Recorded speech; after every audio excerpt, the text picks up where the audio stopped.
Ayan, nabuo na ang lahat ng piraso ng puzzle. Naalala niyo ba kung paano hysterical na nagsisigaw ang mga Iranian na inatake raw ng Ukraine? Ang mga Iranian na barkong pangkalakalan sa Dagat Caspian noong Hulyo at humingi pa sila ng kompensasyon para doon? Ngayon, nalaman natin na sa mismong rutang iyon sa Caspian, aktibong nagdadala ang Rusya ng mga armas sa Iran para sa digmaan laban sa Estados Unidos. Ayon sa NBC News na tumutukoy sa isang dokumento mula sa isa sa mga pamahalaan sa Europa, isiniwalat na ang Rusya ay nagdadala sa Iran ng pampasabog, mga bahagi para sa drone at mga bala sa pamamagitan mismo ng Dagat Caspian. Sa pamamagitan nito, sinusubukan ng Tehran na muling buuin ang kanilang arsenal ng sandata na winasak ng mga pag-atake ng Estados Unidos at Israel. At ito ang nakakaintriga.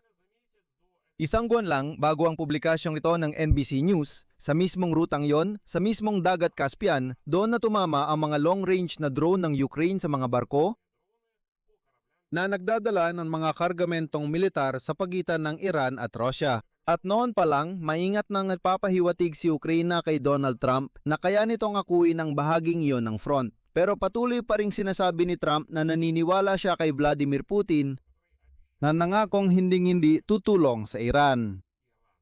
Sa madaling salita, himayin natin ang buong kadena kasama na kung paano si Trump, paalala, nung Hunyo ay personal pang nagpasalamat kay Vladimir Putin sa pagiging neutral sa isyu ng Iran. Ako si Alexei Pechi, tara talakay natin ang paksang ito. Pero bago tayo magsimula, hinihiling ko na mag-subscribe kayo sa channel na ito. Papalapit na tayo sa 300,000 subscribers, kaya't lubos ako magpapasalamat sa bawat pag-subscribe ninyo. Sige, simulan natin sa mismong eskema ng pagdadala ng armas mula Russia papuntang Iran. Ayon sa dokumentong pampamahalaan ng Europa na kinumpirma ng mga opisyal mula sa kanluran, nagpapadala ang Russia sa pamamagitan ng Dagat Caspian ng mga pampasabog, bala at mga piyesa para sa mga drone. Mga materyales na kailangan ng Iran para maibalik ang kanilang kakayahang militar matapos ang mga labanan-laban sa Estados Unidos at Israel. Bakit na ba napili ang ruta sa Dagat Caspian? Dito, napakasinikal ng lohika. Pero sa totoo lang, malinaw naman ito sa lahat. Ang Dagat Caspian ay nasa ilalim ng eksklusibong jurisdiksyon ng 5 bansa lamang: Russia, Iran, Kazakhstan, Turkmenistan at Azerbaijan. Yon lang.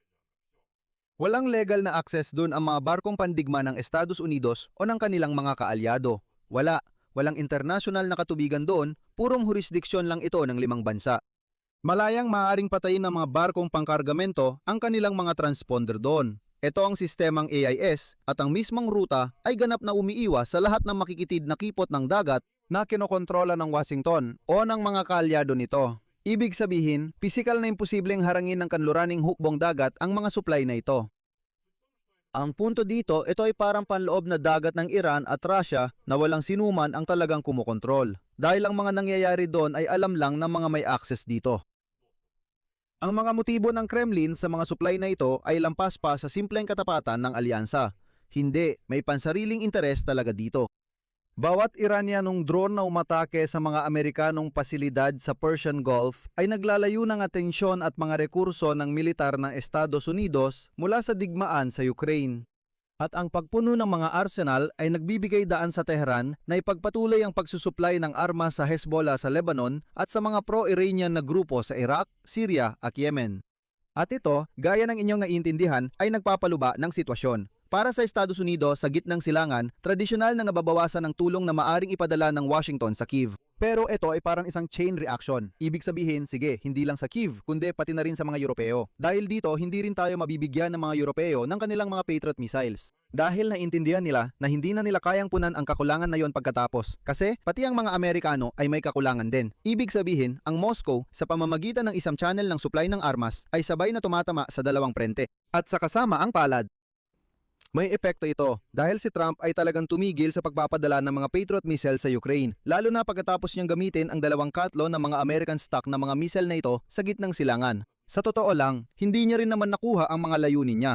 Samantala, patuloy pa rin ang Iran sa pag-atake sa mga base ng Amerika gamit ang mismong mga sandatang iyon. At mula nang magsimula ang mga aksyong militar, hindi bababa sa 18 Amerikanong sundalo ang namatay sa rehiyon. Hindi ko na nga binabanggit ang mga pagkalugi sa pananalapi. At heto, binanggit ng NBC News. Ang pagpapalalim ng estratehikong alyansa sa pagitan ng Moscow at Tehran ay tila kabaligtarang bersyon ng mga unang taon ng malawakang digmaan laban sa Ukraine. Noon, kabaliktaran, ang Iran ang tumutulong sa Rusya. Hindi lang sila nagbigay ng mga handang Shahed na drone, kundi pati na rin ang mismong teknolohiya ng paggawa nito na kalaunan ay pinahusay ng Moscow at inilunsad sa malawakang sariling produksyon. Mayroon ding mas seryosong linya ng benepisyo, isang larangan ng tulong na binanggit ng Financial Times. Nagbigay ang Rusya sa Iran hindi lang ng pisikal na armas, kundi pati na rin ng mga larawan mula sa satellite, mga datos ng paniniktik at impormasyon para sa pagsasagawa ng mga pag-atake sa mga posisyon ng Estados Unidos sa gitnang silangan. Ibig sabihin, binibigyan ng Rusya ang Iran ng lahat ng kailangan para tuloy-tuloy na umatake sa mga Amerikano sa reyon. Kasama dito ang mga larawan mula sa satellite, mga datos ng paniniktik, doon malinaw na impormasyon kung saan tatamaan at binibigyan pa kung anong gagamitin sa pag-atake. Sa totoo lang, noon nagkaroon ng tangkang putulin ang kadena ng supply na ito sa pamamagitan ng puwersa. Paalala ko lang, noong katapusan ng Marso, umatake ang Israel sa daungang kompleks ng Iran na Bandar Ansali sa mismong baybayin ng Caspian at ayon sa datos mula sa panig ng Israel, yun mismo ang ginagamit para sa pagbiyahe ng mga armas mula Rusya. Pero ayon sa nalaman kalaunan, nagpatuloy muli ang mga biyahe pagkatapos noon at ngayon, makalipas ang halos kalahating taon, tuloy-tuloy na ulit ang mga padala na parang walang naging seryosong aberya. At ang Israel at Estados Unidos ay tila hindi na rin pinapansin ang isyong ito, hindi malinaw kung bakit. At lahat ng ito ay dahil sa tingin ko, si Trump ay matigas ang ulo at ayaw talagang makita ang kooperasyon sa pagitan ng Moscow at Tehran. Dito syempre, kailangan nating maging tapat at magbigay ng paglilinaw dahil kung wala ito, hindi magiging kumpleto ang larawan. Ang mga Amerikanong opisyal ay umiiwas magbigay ng pampublikong pagtatasa kung gaano kaepektibo ang mga supply na ito mula Rusya sa aktual na pag-compensate ng mga pagkalugi ng Iran. At ang mga kanluraning ahensya ng intelihensya ay hayagang umamin na ang kumpletong pagtatasa ng pinsalang natamo ng militar na infrastruktura ng Iran ay patuloy pa ring isinasagawa. Ibig sabihin may kumpirmadong katotohanan tayo tungkol sa mismong ruta ng pagdadala ng armas mula Russia papuntang Iran. Pero wala pa ring malinaw na sagot kung gaano talaga kalaki ang naitutulong nito sa Tehran para maibalik ang kanilang kakayahang makipaglaban. Napakahalaga rito na banggitin ang konteksto ng panahon kung kailan nangyayari ang lahat ng ito.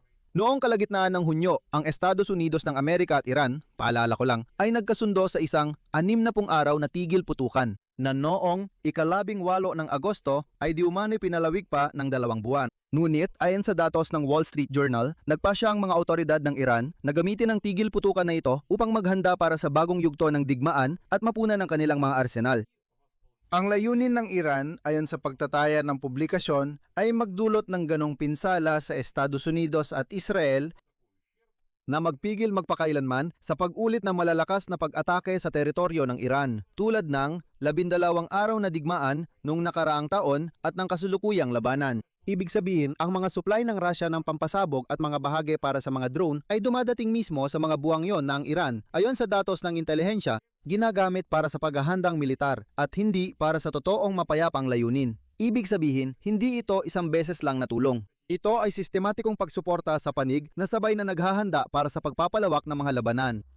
At ngayon, narito ang pinakakagiliw-giliw. Sinubukan din ng Kiev na tamaan mismo ang rutang ito ng supply sa pagitan ng Moscow at Tehran at hindi lang isang beses. Paalala, noong gabi ng ika-25 ng Hunyo, ang serbisyo ng seguridad ng Ukraine ay naglunsad ng mga pag-atake gamit ang mga drone na pangmalayuan sa mga target sa Caspian Sea. Noong panahong iyon, 3 barko ang tinamaan. 2 sa mga ito ay direktang konektado sa supply ng armas mula sa Iran, pati na rin ang isang oil platform sa Filanovsky Oil Field. Bukod pa rito, tinamaan din noon ang isang missile boat ng proyektong 124-18 Molniya na kabilang sa Russian fleet. At noong Hulyo 25, personal na kinumpirma ni Zelensky ang panibagong pag-atake sa parehong reyon. Narito ang kanyang pahayag. Mayroon ding napakagandang resulta ng mga malalayuang pag-atake sa katubigan ng Dagat Caspian. Partikular, tinamaan ang mga barkong ginagamit sa pagdadala ng mga kargamentong militar sa pagitan ng Russia at Iran, pati na rin ang isang barkong pandigma. At ayon sa datos ng pangunahing tanggapan ng intelihensya ng Ministry ng Depensa ng Ukraine, ang isa sa mga tinamaang barko, ang Ebegay, ay nagdadala ng mga kargamentong militar mula Iran papuntang Russia. Ayon sa intelihensya, may mga bala at mga bala ng kanyon doon at ang mismong pantalan kung saan ito nakabase ay itinuring na pangunahing target ng pag-atake. at isang sentrong logistiko ng internasyonal na transportasyon ng koridor na Hilaga Timog na nakalaan para sa kalakalan sa Iran na nasa ilalim ng mga parusa. Ang reaksyon ng Tehran sa pag-atakeng ito ay naging matindi. Sa totoo lang, nagpapakita ito na tinamaan nila ang isang napakahalagang bagay. Ang Ministry ng Ugnayang Panlabas ng Iran, paalala ko lang, ay naghayag na sa pag-atake sa barkong pangkalakalan ay may isang marinong namatay at isa pa ang nasugatan. Tinawag ang pag-atake bilang paglabag sa Artikulo 2 ng Charter ng United Nations. Ang pinuno ng Ministry ng Ugnayang Panlabas ng Iran na si Abbas Araghchi ay naghayag na ito ay isang garapalang paglabag sa charter ng UN na ginawa sa utos ng Israel upang hilahin ang Europa sa kanilang digmaan. At tulad ng natatandaan ninyo, ang Iran ay di umano'y nagbabalak pa nga na maglunsad ng pag-atakeng may missile sa Ukraine. Pero pagkatapos, nag-usap sa telepono ang mga ministrong panlabas ng Iran at Ukraine at di umano, ayon sa pahayag ng Iran, sinabi ng mga Ukrainian na naglunsad sila ng atake. Aksidente lang daw. Ibig sabihin, hayagang iginigit ng Tehran na sibilyan ng barko at ang mismong pag-atake noon sa dagat Caspian ay hindi sinagawa ng Ukraine sa sarili nitong pagpapasya, kundi dahil sa utos ng iba. Kahit na diretsahang sinabi ng panig ng Ukraine na may mga kargamentong militar sa barko. At ito na ang huling detalye na lalong nagpapatingkad sa buong kwentong ito. Ihambing mo ito sa mga pampublikong sinabi ni Donald Trump noong Hunyo. Sa harap ng mga mamamahayag, sinabi niya, at ito ang CP, gusto kong pasalamatan ng China at si tagapangulo Xi Jinping. Nakipagkita ako sa kanya at nanatili siyang neutral, lubos na neutral, pinahahalagahan ko yon.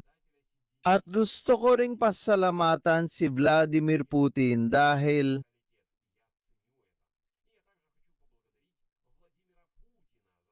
Nananatili siyang neutral sa kanyang posisyon tungkol sa Iran.